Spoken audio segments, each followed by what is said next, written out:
Hey teacher friends, it's Kate and welcome to my channel, Golden State Educate. This is the first video that I'm filming for you all, so thank you so much for clicking on this video. Thank you so much for subscribing down below and supporting my channel. I am a first-year teacher. This year I just finished up getting my master's and my multiple subject teaching credential, and over the last year I student taught in a 2nd and a 5th grade class. So now that I'm all done, I am working really hard and getting my applications out there, and fingers crossed I can become a first-year teacher this August. So I've always wanted to make a YouTube channel. I've wanted to make a channel for like 10 or 11 years since I was in 8th grade, and I was just never really sure what I would talk about. I wasn't sure, how to do the whole YouTube thing, like filming and editing and just all of that. I wasn't sure if people were going to judge me for it, but I've decided that this is the year. I'm 25 this year, so we're just gonna do it. So yeah, I'm really excited to be part of this teacher tuber community. I've been following so many teacher Instagrammers and YouTubers for the last couple years, and just seeing the warm friendliness, love, and support that is provided through this community, I just really wanted to be a part of it, and I can't wait to get started. I wanted to start making this video just to connect with other teachers and inspire other future teachers and, share ideas and just be part of a new community of educators. So if that is something that you're interested in, please click the subscribe button down below. I hope to be posting 1 to 2 videos every week, and I just really want to document my journey as a first-year teacher.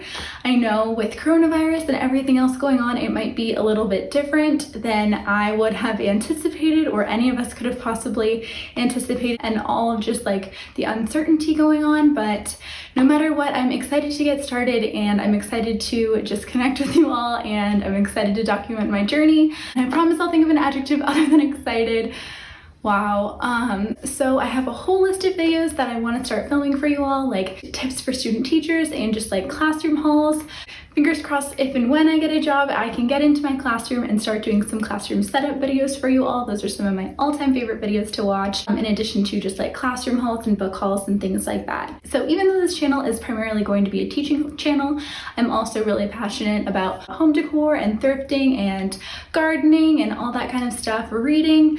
So I really want to incorporate lifestyle videos and vlogs in addition to vlogs like my week in a life of a teacher or just things like that. I'm currently at home in San Diego for shelter in place. This is where my family lives, but I've primarily lived in the Bay Area for the last few years. So all the positions that I'm applying to and all the districts and schools that I'm applying to are up there, and I really hope that I can get a job and move back.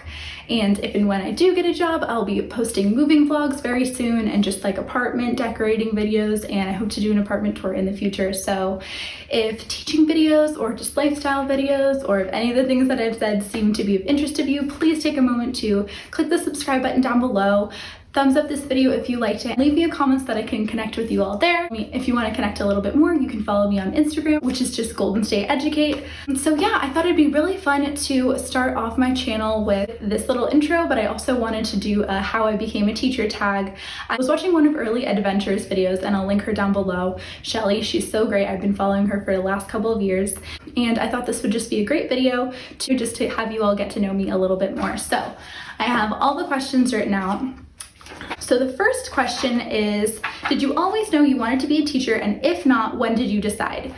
So all of my answer teachers, my mom's been a teacher for the last 30 years, and teaching and being in the classroom is always something that I was familiar with. My mom always brought me to come help her set up her classroom, and when she was getting her credentials, she was pregnant with me, so it's kind of a joke that like I was born in the classroom. However, I went to college for a psychology degree, so I got my bachelor's in psychology, and I was hoping to work with kids in some aspect, whether that be school psychology or just child psychology. And I knew that I wanted to get my master's. I wanted to go to grad school, but I decided to take a year off after I graduated back in 2017 with my bachelor's. And I decided to take that year off and just kind of save money, live at home, take a little break. And during that time, my mom asked if I wanted to work in a 3rd grade class at her school. So I went to her school and I met with a teacher who was just her 2nd year teaching, and it was really nice kind of being in her classroom, watching her teach, working with kiddos. And during that time, I was able to connect with other teachers at my mom's school, and I went in 2 days a week. On Mondays, I would work in a 1st grade class, and on Wednesdays, I would work in that 3rd grade class. And I knew that I always loved kids. I always worked at the YMCA and I nannied and I was a camp counselor for many years. And I knew that once I got into the classroom, it was definitely something that I was really passionate about. So I feel like I really took advantage of that year off and was able to use all the time that I worked in those classrooms as observation hours. And then I was able to apply to the program that I ended up getting my master's in. So yeah, I kind of always knew that I wanted to work with kids. I wasn't sure if I wanted to be a teacher or a therapist, but it kind of just ended up working out that teaching was always my calling, always my passion, and I'm really glad that I found it. All right, so number two, oh, see, I'm already skipping ahead. Number two is, what was your major in college? So I went to Sonoma State University for my undergrad and I got my bachelor's in psychology from there, and I graduated in 2017. And then I started the multiple subject credential and master's in education, curriculum and instruction program at San Jose State. And I just graduated this year in 2020. So I'm excited to get started as a first year teacher. Number three says, what kind of requirements does your state have? So I live in California, Golden State Educate, and it's definitely tricky to get a credential in California. There's so many hoops that you need to jump through, but the good news is you do not need to have a bachelor's in education. So I did psychology, which was kind of nice because it already kind of aligned with teaching and I had a leg up on that.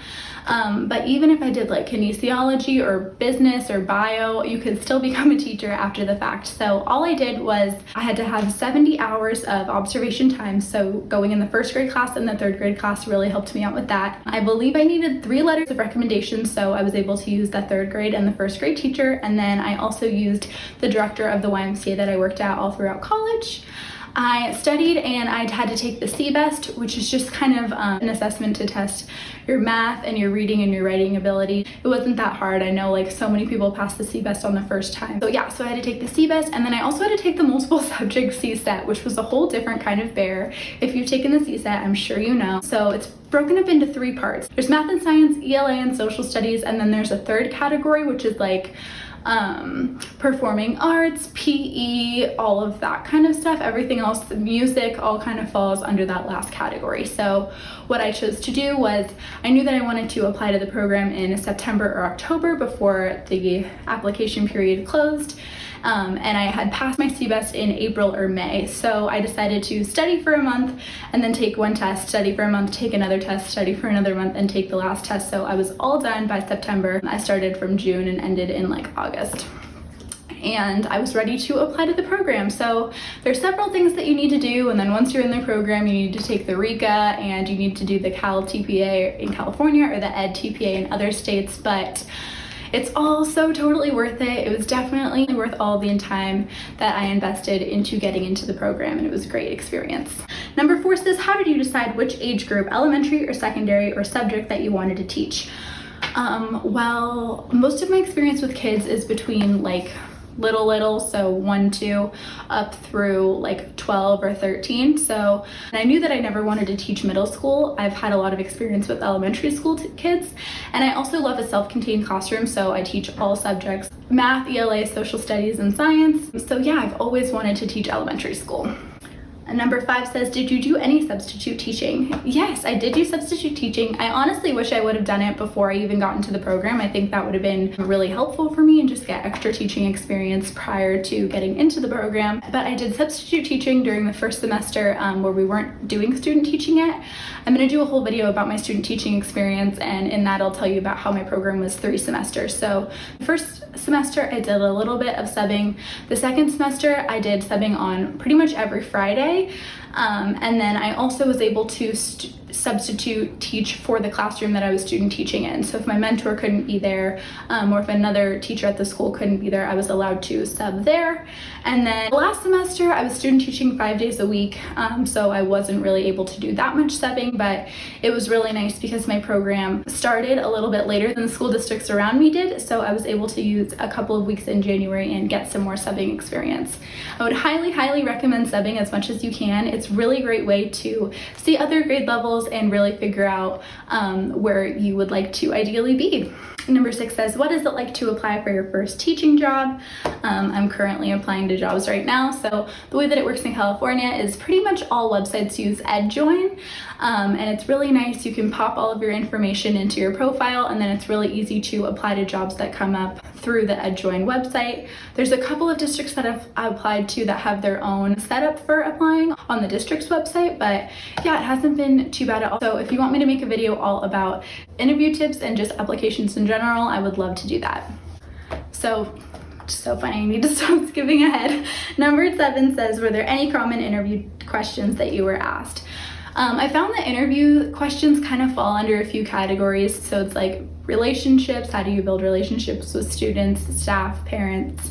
There's also questions of just like general, like tell us about yourself. There's going to be questions about classroom management. There's going to be questions about instruction, differentiation, and assessments. And then the last few questions like what are your strengths? What are your weaknesses? Tell us about a lesson that didn't go very well. Why do you think that happened? Tell us about a lesson that went really well. Why do you think it went so well? Just stuff like that. I think I will be making a video all about how I prepped for interviews and some sample questions, and I'll answer those for you in that video. So keep a lookout for that.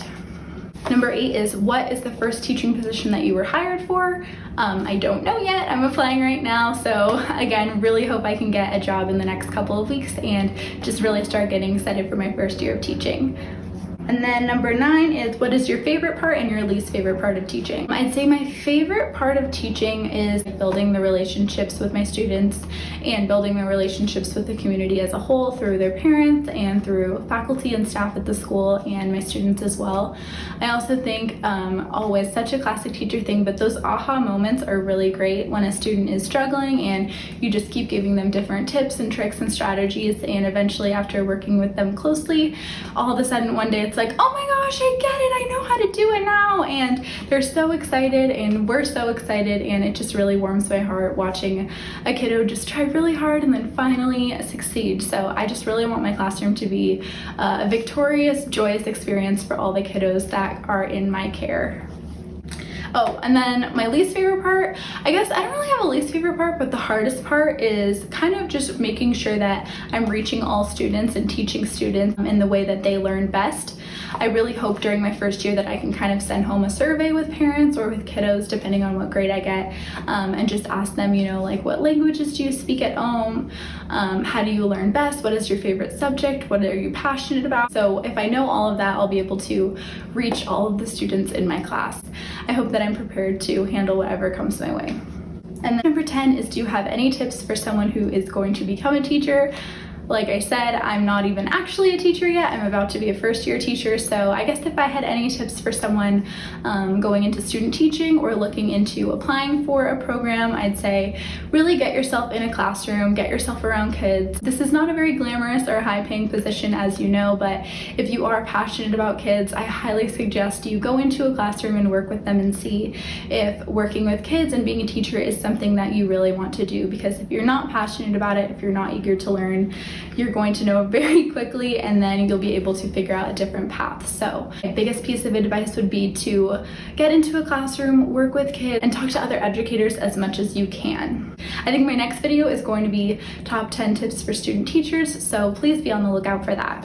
All right, and that's it. Thank you so much for clicking on this video. Thank you so much for becoming part of the Golden State Educate family, and I can't wait to connect with all of you soon. Bye, everyone.